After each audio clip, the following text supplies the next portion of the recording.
Okay. The child support that she referred to, is that with regard to how it would be on your tax return? Is that what would be on your tax return? But how would that factor in at all? So there is a question on the FAFSA for child support, both paid and received. Okay.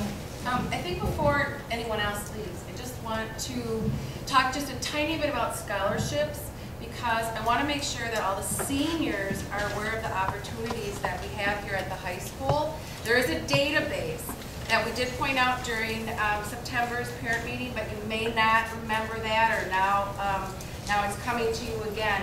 Please make sure, seniors, that you look at the database. The database includes information that we receive in our office, and therefore many opportunities are out there for local scholarships. Hartford is very fortunate. We have a foundation called the BEST that will provide a wealth of scholarship monies to students that I want to make sure you know is out there, and that will become available to you shortly before the holiday break. But there's lots of other information as well on that database. The newsletter that you have on the inside tells you where to find that database. And again, like I said, it points out to you the information that we receive in our office so that you can take advantage of it. And there are also websites that are listed in the newsletter for you to look at as well. Scholarships are free money. And again, anytime you have that opportunity, you want to take advantage of it, even if it's $250. If you guys found that laying on the ground, you think you won the lottery. You need to be applying for this kind of stuff. And scholarships are not just about academics. They're about a variety of things. They can be blue eyes. They can be, you know, your heritage. They can be for a talent that you have. There are lots of opportunities. You have to decide how much time and effort you want to put towards it, because it can be a full-time job, but scholarships are very similar in many ways when it comes to the application. You do that upfront work, you can keep using it over and over and over again. So you need to be smart about it and apply for these opportunities, because there's lots of money that goes unclaimed every single year. So you decide what time, what effort, what you want to apply for, and get out there and start looking for it. It really is something that you should be taking advantage of. And again, the database is out there. We'll send out emails on occasion, but mostly you have to take the initiative and go after the different types of money that are out there. So utilize the information that's on the inside of this newsletter and use the internet, because that's where a lot of information exists. So as Jill said, please make sure that you fill out the evaluation for her before you go, and one of the counselors will be out there waiting to collect that from you, because it's important for her with her presentation, and also for us to make sure that you find the information that gets provided to you this evening very valuable. Let me just add one more thing about scholarships too, and students will love me for saying this. If you can dedicate one day of holiday break to scholarships, one day, take the day, look for scholarships, get started on some essays, start putting together, because the same question on your college applications that say list every honor, award, club, leadership activity that you've been involved in, make one big old list of all that.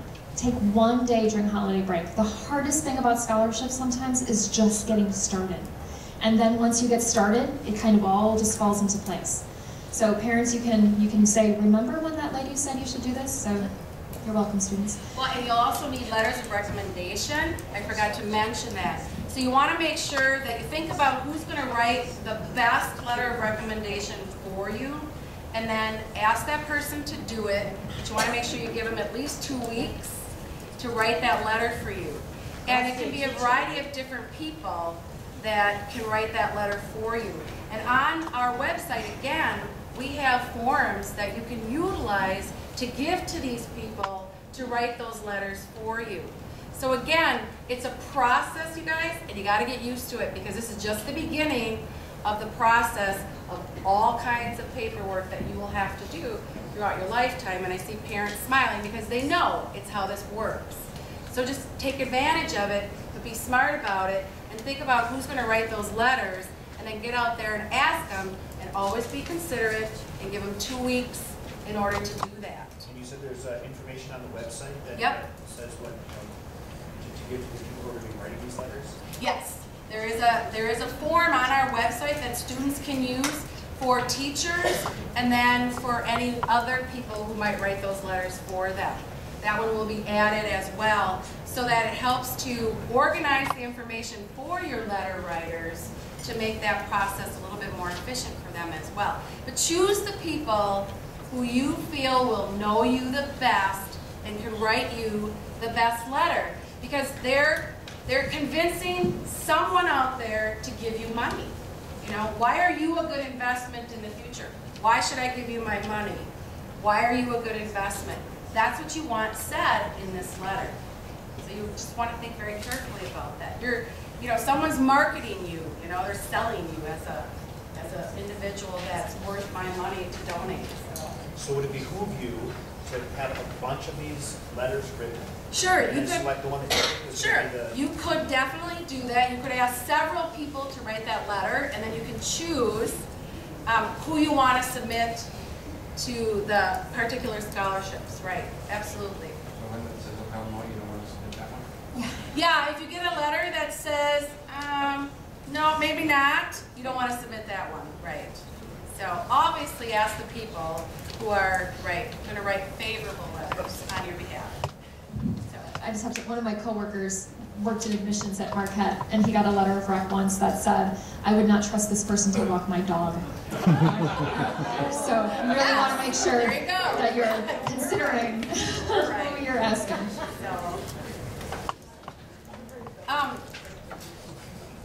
I know it's been kind of a long time, right? I know Joy's got a question for us. I have a comment. Oh, a comment? For everybody's benefit. So- For everyone's benefit? All right. Well, maybe. A couple weeks ago, I got a phone call that says you are entitled to a federal grant from the U.S. government, blah, blah, blah, in the amount of, for me, they said $1,000. Please, this is your claim number, please call back this number, blah, blah, blah. And since I don't read the newspaper, I called a couple people, they said no, they hadn't seen it. I called the police department, they said they had never heard of it, they had no notification on it. So I went on the internet and I checked back on this number, and of course it's all a scam. And these other people were saying on the website, it was saying that they were getting offers of like $7,000 grants. And the lady on the phone kept saying, you do not have to pay this back. This is a grant, use it for education, use it for paying bills, etc. Do not use it for gambling, drugs, or alcohol. And I thought, what is she gonna do? But so I don't know how much, if anybody else has gotten these. And we see that a lot. You know, there's so many just. We're talking about grants, so that's. Right, yeah, if you take the PSAT or the plan test, there are mailing lists out there, you know, and so people just take these addresses and will mail stuff to you. And some might be outright scams. Others are businesses who do what I do. Okay, so I help hundreds of students with their FAFSA each year for free because I'm funded through a federal grant, right? There are other companies who that's how they make their business, okay? And so I'm not going to say it's not a legitimate business. However, I think it's kind of a weird way to make money.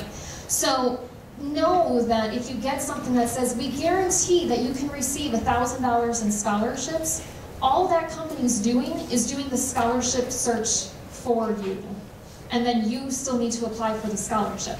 So you're paying for nothing, okay? So if you get calls like that, anytime somebody's going to ask you for money, it should be a red flag, and don't do it, okay? If you need help with your FAFSA, contact any of your counselors.